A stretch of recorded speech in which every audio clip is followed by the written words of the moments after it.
Sigo escribiendo las estampas biográficas de todos aquellos personajes que le han dado sentido a la enorme tragedia que vive el país en todos los terrenos, en su estructura institucional, la regresión a un sistema de corte autoritario y en su sistema de provención de servicios y políticas públicas, todo un desastre y grandes pasos atrás en lo relativo a la salud, en lo relativo al empleo, me refiero al empleo calificado, en lo relativo a la violencia, en lo relativo a la corrupción y distintos otros temas que hemos abordado y seguiremos haciendo, que muestran la ineficacia, en algunos casos, cuando hablo, por supuesto, de la inseguridad criminal también, del actual gobierno.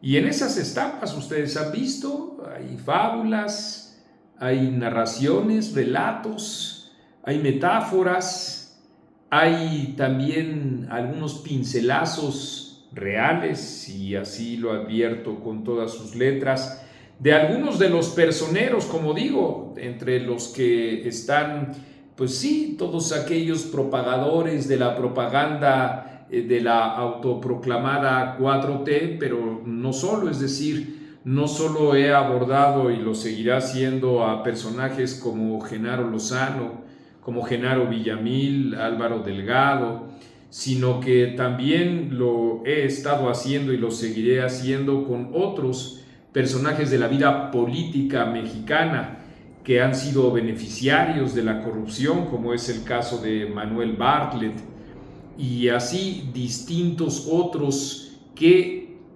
como funcionarios o como propagandistas, en algunos casos las dos funciones, pues le han dado este cariz dramático a nuestro país. Estoy pensando en Tatiana Cloutier, por ponerles un ejemplo, e incluso todos aquellos que en su momento, estoy hablando de por lo menos 6 años atrás, antes de que asumiera el gobierno Andrés Manuel López Obrador, se significaron por ser eficientes aduladores o apoyadores o facilitadores del acceso al poder del líder de Macuspana, como es el caso de Carmen Aristegui, sobre quien también escribí ahí un diálogo en el infierno se llamó. Ustedes lo pueden encontrar en la www.etcetera.com.mx, y así como les digo, he estado haciendo algunos más durante estos días. Ernestina Godoy, por ponerles también, citarles a ustedes otro ejemplo. Epigmenio Ibarra, claro que sí, como no, Rambo, Epigmenio Ibarra. Y ahora también lo hicimos ya, ustedes se acuerdan, con Hernán Gómez. Cómo no comentar también a uno de los actores que nos permite entender el dramatismo del populismo autoritario y cómo a veces, como es el caso, la política todo lo corroe, todo lo descompone. Y digo como es el caso porque en particular la manera de ejercerla de parte de estos soldados de la autoproclamada 4T es sin piedad. Y entonces, ¿cuál es la impronta de los personajes que podríamos encontrar que sean o víctimas o victimarios de esta forma rapaz de hacer política? En este caso, víctima, me parece que víctima. Escribí algo sobre Carlos Simas, el estratega que no fue. ¿Ustedes recuerdan a ese personaje? Esto que enseguida van a leer está escrito de fuente de primera mano, que es naturalmente la experiencia propia, la que tuve y con la que compartí también muchas aventuras con distintos integrantes del Consejo Estudiantil Universitario, en particular también con Carlos Imaz Gispert. Él es ahora el motivo por el que les pienso leer una parte, o ya veremos si completa, para que ustedes más o menos lo ubiquen. Y lo haré no sin antes pedirles, como siempre, que ustedes participen con su fondeo aquí en YouTube o abajo de la pantalla en el número de cuenta y el banco que ahí abajo ustedes están viendo. Santander se encuentra a mi nombre.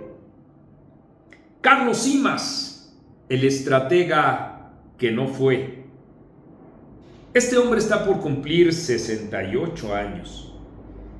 Desde 1984 es profesor en la Facultad de Ciencias Políticas y Sociales de la UNAM. Fue uno de los 3 líderes del movimiento estudiantil agrupado en el CEU que en 1986 tiró las reformas promovidas por el rector doctor Jorge Carpizo e hizo posible el Congreso Universitario celebrado en 1990. En ese entonces muchos creyeron que tenía un futuro brillante, aunque ahora es fácil colegir que, siempre teniendo en cuenta sus propios errores, es una víctima de la política mexicana. Se llama Carlos Simas Gispert y ahora mismo podría estar sentado en el escritorio de una aula vacía, rodeado de pizarras y sillas desordenadas, mirando por la ventana el revoloteo de mujeres y hombres que lo conducen a los tiempos de la efervescencia juvenil, la propia y la de aquellos que junto con él le dieron sendero a sus vidas, recriminando decisiones autoritarias y proclamando cambios académicos sin precisión ni sustancia, pero con una carga de energía que impulsó a amplios sectores de la sociedad a reclamar sus propias transformaciones en las elecciones de 1988. Ahí está el líder, arriba de algún macetón, con su chamarra café de corte cazador, pantalón de mezclilla y barba recién salida. Rubio, un estratega carismático y apuesto, elocuente y persuasivo.